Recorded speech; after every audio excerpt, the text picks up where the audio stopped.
Stream every morning at 560theanswer.com. When you've got questions, he always has an answer. It's Sean Hannity this afternoon at 2, right before Joe Walsh at 5 on AM 560. The Answer. Dan and Amy, more yearbook controversies. Well, one in particular here in Illinois. After Oak Park River Forest decided to reprint their yearbooks because of pictures of kids making the make you look sign that I guess is now can be interpreted as a white supremacist sign. Mm-hmm. They had to redo the whole thing. Yeah, to the tune of $53,000. We didn't really talk about where that money's coming from. They're going to have to dip into the district pot. Highland Park High School. Oh, same thing? They're going to have a do-over? They have halted publication of school yearbooks, will not distribute additional copies until they can rectify the situation. The situation being one of the quotes attributed to a student was the following: if you tell a big enough lie and you tell it often enough, it will be believed. It was attributed to Anonymous, but it's Joseph Goebbels. Right. So they're reprinting it because of that? So the superintendent, this is great, the statement. Any act that disrupts the learning environment or makes our students feel unsafe is unacceptable and will not be tolerated. Boy, this is... How could that comment make anybody feel unsafe? Because I guess somebody figured out that it's really historically attributed to Goebbels. Okay. I mean, why the quote was used, we don't know. It could be as, used ironically or used as a warning against believing in propaganda, or just because somebody repeats something doesn't make it true. It could be somebody taking the contraposition, of course, particularly in Highland Park, where you have a significant Jewish population. But this standard, how do you abide this standard? Any act that disrupts the learning environment or makes our students feel unsafe is unacceptable, will not be tolerated. It's like the scene in Game of Thrones, to finish out the week of Game of Thrones references. I know what's good. Others don't get to choose. That's the new definition of academic freedom. For more on this topic, as all those Highland Park students that are so enlightened and protected, I'm sure, have taken the SAT, waiting for their adversity score adjusted SAT results to come back. We're pleased to be joined again by Heather MacDonald, contributing editor for City Journal, author of the bestseller The War on Cops. She's tackled the adversity SAT and what it means for college admissions.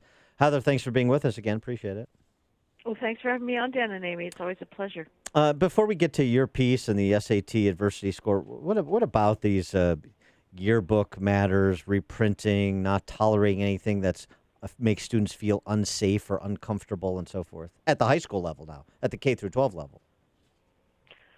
Well, the whole definition of unsafety is ridiculous.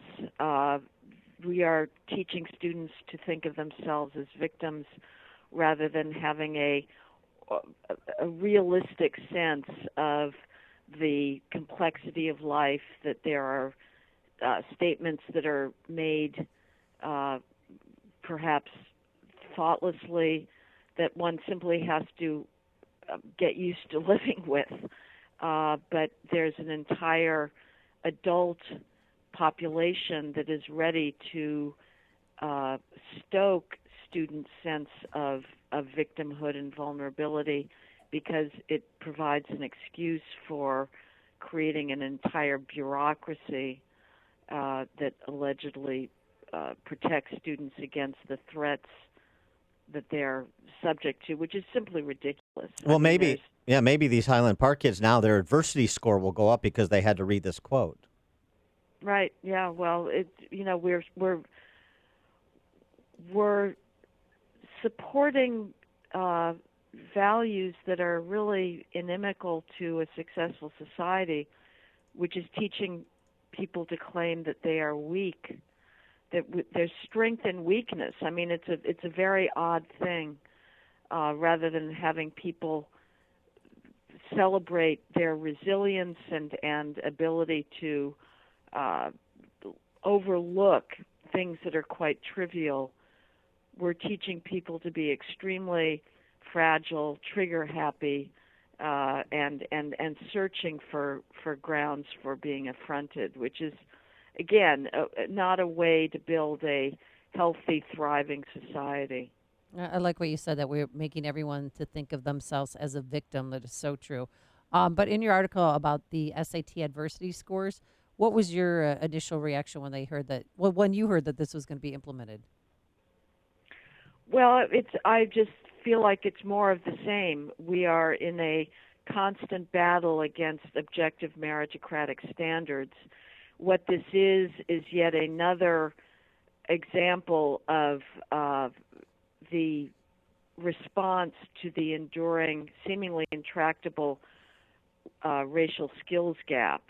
This is another way to repackage racial preferences to make them seem a little bit more palatable. But all of this, everything in our world today that goes under the banner of diversity is driven by the fact that there is about a standard deviation when it comes to SAT scores of difference between your average white and black test scores.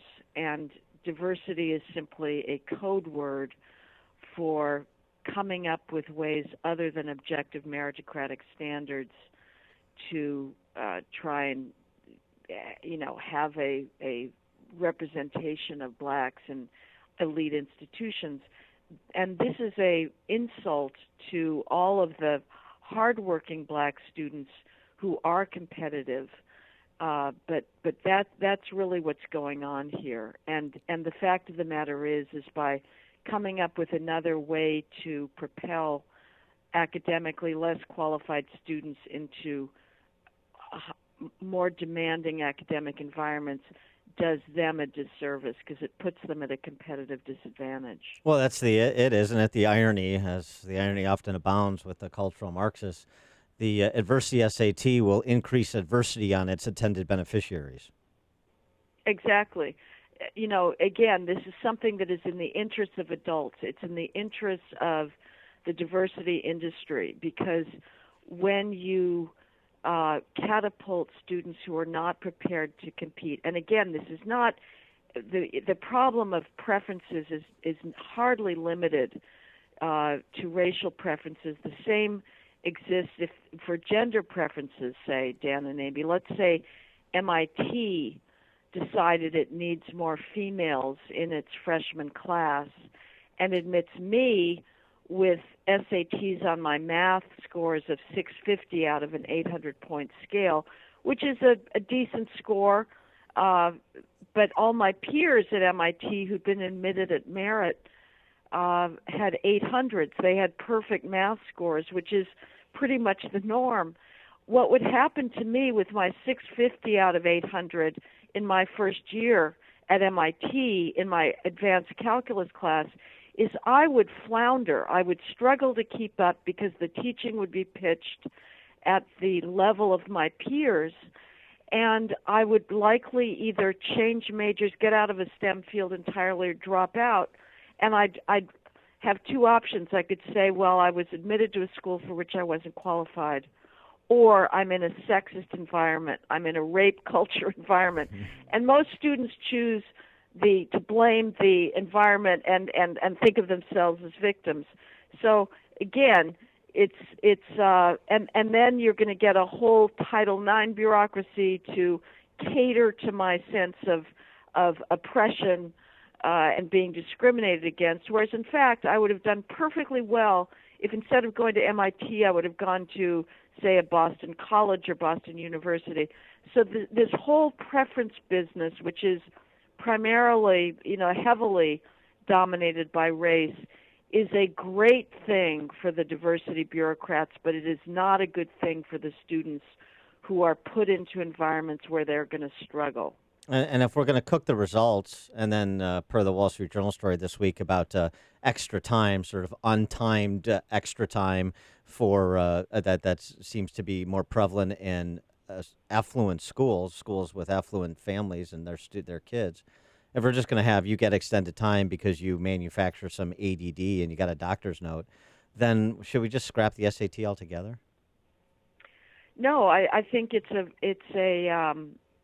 was meant to level the playing field and show academic merit. I think what we need to do is be transparent.